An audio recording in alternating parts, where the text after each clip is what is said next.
कि बच्चों में रिकरेंट यूटीआईज ये होता क्या है पहले तो, एंड साथ ही में ये कितना कॉमन आजकल के बच्चों में है, उस बारे में आप बताइए।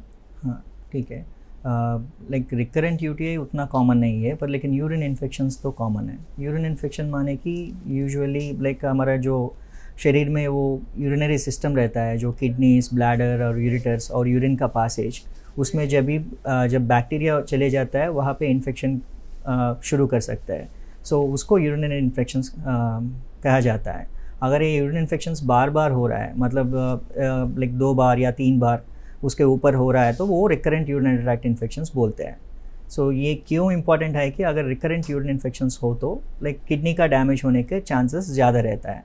मतलब लाइक नॉर्मल ब्लैडर इन्फेक्शन बोलते हैं, मतलब नीचे वाला जो यूरिन कलेक्शन का बैग है वहाँ का इन्फेक्शन उतना सीवियर नहीं होता है, पर लेकिन किडनीज में जो इन्फेक्शन आता है उसको पाइलोनेफ्राइटिस बोलता है। तो उसको वहाँ उससे ज़्यादा डैमेज होने की पॉसिबिलिटीज़ रहती है जी। अब यूटीआईज को रिकरेंट जो टर्म है, यानी कि बार बार रिपीट होना, तो ये कब कंसिडर कर सकते हैं कि यूटीआई इन्फेक्शंस को हम रिकरेंट टर्म से डिफाइन कर सकें? सो प्रीवियसली वो स्पेसिफिक टाइम लाइन दिया जाता है, पर लेकिन अभी जो बोलते हैं कि अगर 2 से ऊपर, लाइक दो टाइम यूरिन इन्फेक्शन होना या उसके ऊपर होना, specially with in A short span of time, 6 महीने या एक साल में ऐसा हो रहा है, तो हम रिकरेंट यूटीआई बोलते हैं। जी।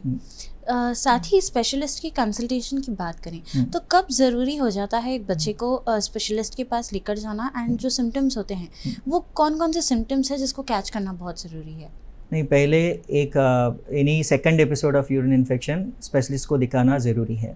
और दूसरा है, अगर यूरिन का कुछ स्ट्रीम का प्रॉब्लम्स, मतलब पेशाब करने में लाइक कोई दिक्कत हो रहा है, मतलब ड्रॉप कर रहा है, ज़्यादा स्ट्रीम नहीं हो रहा है, या ज़्यादा जलन हो रहा है, बदबूदार स्मेल हो रहा है, और लाइक सीवियर लाइक यूरिन का कंट्रोल का प्रॉब्लम, मतलब जब तक बच्चे लाइक वॉशरूम तक जाने के पहले ही गीला कर रहे हैं, या पहले सब अच्छे है पर लेकिन अभी नए से बेड वेटिंग शुरू हुआ है, मतलब रात में ज़्यादा बेड वेटिंग कर रहा है, वो सब चीज़ें के लिए एक बार यूरिन इन्फेक्शन को एवेलुएट करना पड़ता है, मतलब यूरिनरी ट्रैक्ट का एवेलुएट करना पड़ता है।